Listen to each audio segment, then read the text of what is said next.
ओम सर्वेभ्यो नमो नमः। तो आज मैं आपको समास के बारे में थोड़ा संक्षिप्त ज्ञान दूंगा और उससे लघु उत्तरीय प्रश्न आपसे भी पूछूंगा और खुद भी बनाऊंगा और आपसे फिर उसके उत्तर भी पूछूंगा। तो तैयार हो? चलो ठीक है। तो सबसे पहले हमारे पास आता है समास। समास किसको बोलते हैं? समसनम समास। संक्षेप में लिखने को ही क्या कहते हैं? समास कहते हैं। तो समास कितने प्रकार का है? 5 प्रकार का है। समासः पंचधा। समासः पंचधा। तो समास कितने प्रकार का है? 5 प्रकार का है। पहला समास केवल समास, दूसरा अव्ययभाव समास, तीसरा तत्पुरुष समास, चौथा तत्पुरुष का भेद है कर्मधारय और कर्मधारय का भेद है द्विगु। ठीक है। चौथे पे आ जाओ फिर से बहुब्रीहि समास। फिर पांचों पे हो जाएगा द्वंद्व समास। अब इसके पहले बार हम क्या लिखा है? विशेष संज्ञा विनिर्मुक्त हो केवल समासः प्रथम, जिसमें क्या है? विशेष संज्ञा से रहित। वो कौन सा है? केवल समास। इसका उदाहरण हमारे पास क्या है? भूतपूर्व। ठीक है। दूसरे पे आ जाओ हमारे पास अव्ययभाव समास। जो अव्यय, जो व्यय ना हो, जिसका है पूर्व पद प्रधान, जिसका पहला पद प्रधान हो, उसको क्या बोलते हैं? अव्ययभाव समास। इसका पहले जैसे उपकृष्ण आदि हरि, ठीक है ना, तो ये आगे से जुड़े होंगे तो हमें पता चल जाएगा यहाँ पे कौन सा समास होगा। फिर अव्ययभाव समास। तो उसके बाद तीसरा आ जाओ फिर से हमारे पास कौन सा है? उत्तर पद प्रधान अव्ययभाव समास तृतीया, जिसका बाद वाला पद, उत्तर पद जिसका प्रधान हो, वो कौन सा है? तत्पुरुष समास। और तत्पुरुष का फिर भेद है कौन कौन से? कर्मधारय और द्विगु। तो कर्मधारय में क्या है?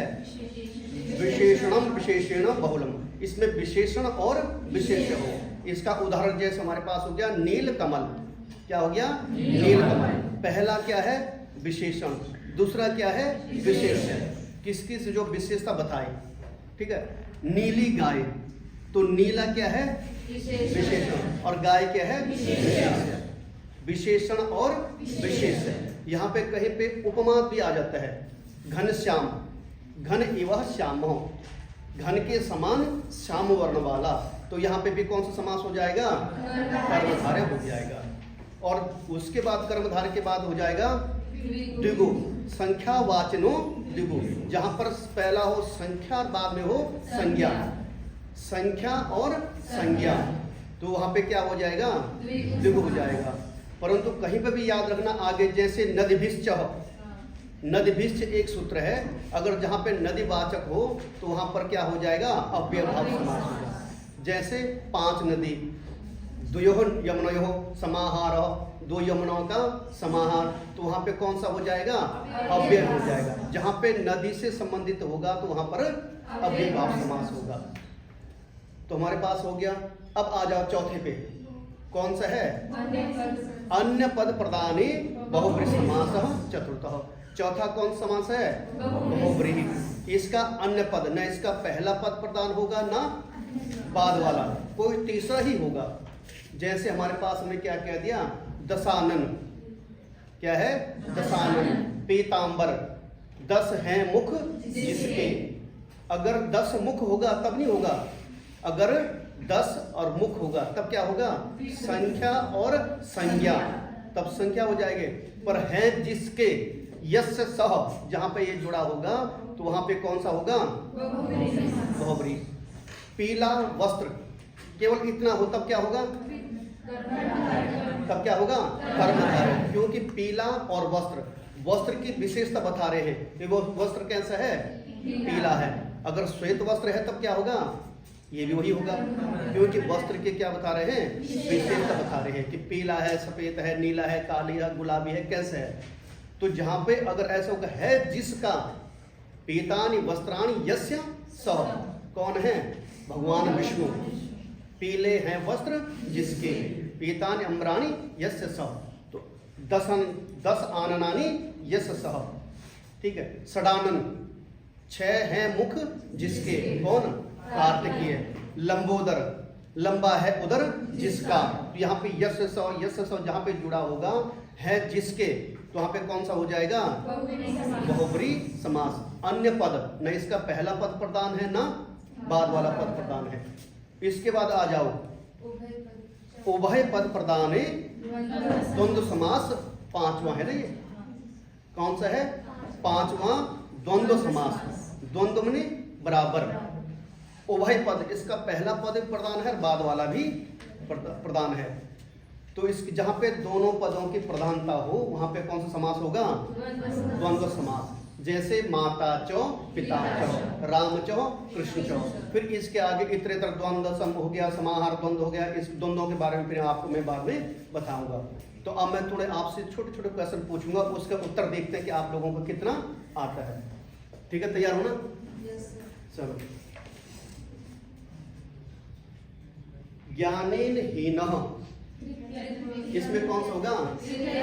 तृतीया तत्पुरुष। हाँ, ये तत्पुरुष है। द्वितीय तत्पुरुष, तृतीय तत्पुरुष, चतुर्थी तत्पुरुष, पंचमी तत्पुरुष, षष्ठी तत्पुरुष और सप्तमी तत्पुरुष। हाँ, उसके अलग अलग है, तो इसके भी अलग अलग प्रकार है। जैसे कृष्ण शिखः, नखय भिन्न, कृष्ण पर आश्रित, नखय भिन्न, नाखूनों से भिन्न होना, यहाँ पे तृतीय आ गया। यूपायदारो, स्थाल्याम पचति, राज्ञः पुरुषः। ठीक है, इनके अलग अलग हैं। द्वितीय, तृतीय, चतुर्थ, पंचमी, इनके सभी के क्या है? संकुलयः खंडः और अक्षेषु सौंडः। सप्तमी आ नहीं यार इसमें, जो पांच से खेलने में जो निपुण हो। संकुलयः खंडः, संकुला से गड़ा से जिसको क्या करता है? अलग अलग करता है। तो इसमें सप्तमी भी है। द्वितीय, तृतीय, चतुर्थी, पंचमी, षष्ठी और सप्तमी तत्पुरुष है। तो अब जैसे हमारे पास कौन सा है? तत्पुरुष तो है, परंतु कौन सा है? तृतीया। द्वियमुनम, इसमें कौन सा समास है? अव्ययभाव समास। द्वियमुना, यहाँ पे संख्या और संज्ञा भी तो है, परंतु यहाँ पे अव्यय क्यों हुआ? हाँ, एक सूत्र है नदीभिश्च। अगर जहाँ पे नदीवाचक हो वहां पे अव्ययभाव समास होगा। नहीं तो अगर नदी ना होता तो तब क्या होना था? इसने संख्यावाचनो द्विगु। अहोरात्रम, अहश्च रात्रश्च, अहश्च रात्रश्च। तो क्या हो जाएगा इसमें? द्वंद्व समास हो जाएगा। क्यों? चार थे द्वंद्व, चौ के अर्थ में द्वंद्व समास होता है। पंचगंगा, इसमें भी गंगा आ गया ना, पांच गंगा। अन्य पद प्रदान, हिका श्वासो, हिक और श्वास, हिक और श्वास। तो इसमें क्या हो जाएगा? श्वास। कौन सा हो जाएगा? द्वंद्व समास हो जाएगा। उसके बाद हमारे पास आ जाओ, विशेष संज्ञा विनिर्मुक्तो, विशेष संज्ञा से रहित केवल। कर्मधारक का भेद कौन सा है? छात्राय हितम, इसमें कौन सी विभक्ति है? छात्राय हितम। चतुर्थी तत्पुरुष, क्या है? चतुर्थी तत्पुरुष। पीतांबर में कौन सा समास हो गया? हाँ, पीतानि अम्राणी यस्य सौ, पीला है वस्त्र जिसका। और केवल पीतांबर होता तो कर्मधारय। जैसे कृष्ण सर्पः, कृष्ण सर्पः, इसमें कौन सा है? क्यों? विशेषण और विशेषण।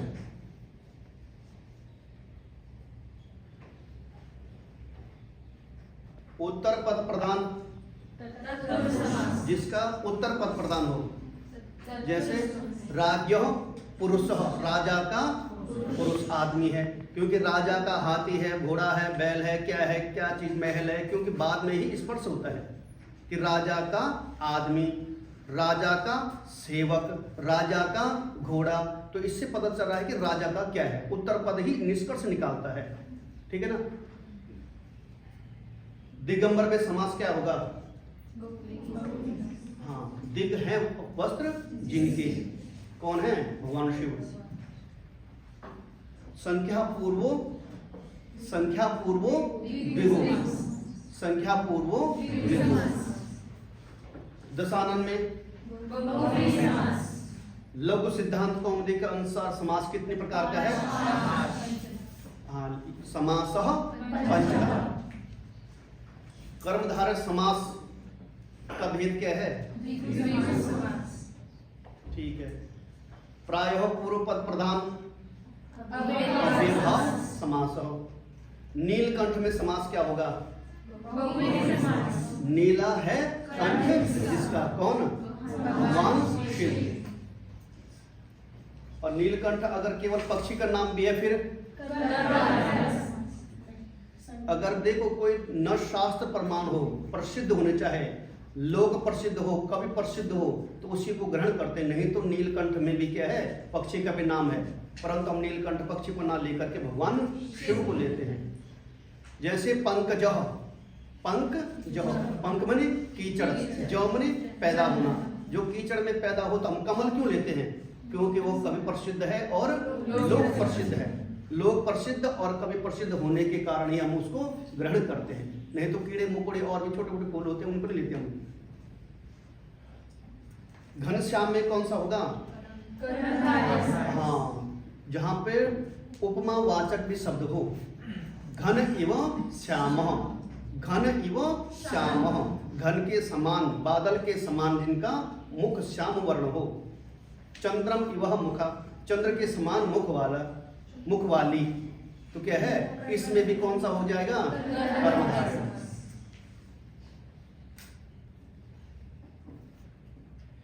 जिसके दोनों पद उभय पद प्रदान हो, समास।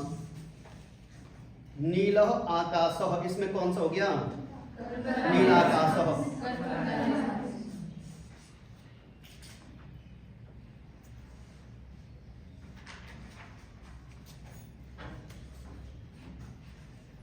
धर्मार्थो, धर्म धर्मश्च अर्थश्च, इसमें कौन सा हो जाएगा? द्वंद्व। अब पुत्र में हाँ, कौन सा है? नय तत्पुरुष। अब पुत्र, अब ब्राह्मण, जहां पे अ जुड़ा हो गया ना, तो नय तत्पुरुष का है। कौन सा है? नय तत्पुरुष का है। पंचवटी और पंच नदी,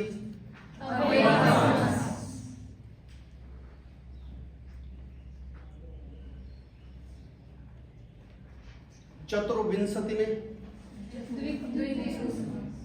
चतुर और विंशति, चतुर और विंशति, इसमें चतुर और विंशति द्वंद्व।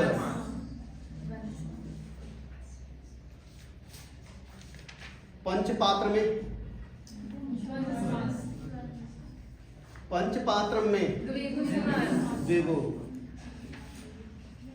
अब ब्राह्मण में, पितरों में माता चौ, फिर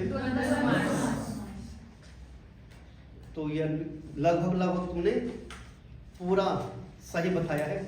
और साधुवाद, तुम क्या है, तुम्हारी प्रशंसा करने के योग्य हो। तुम लोग ऐसे ही याद करना और अच्छे नंबरों से पास होना। पुनः मिलामः।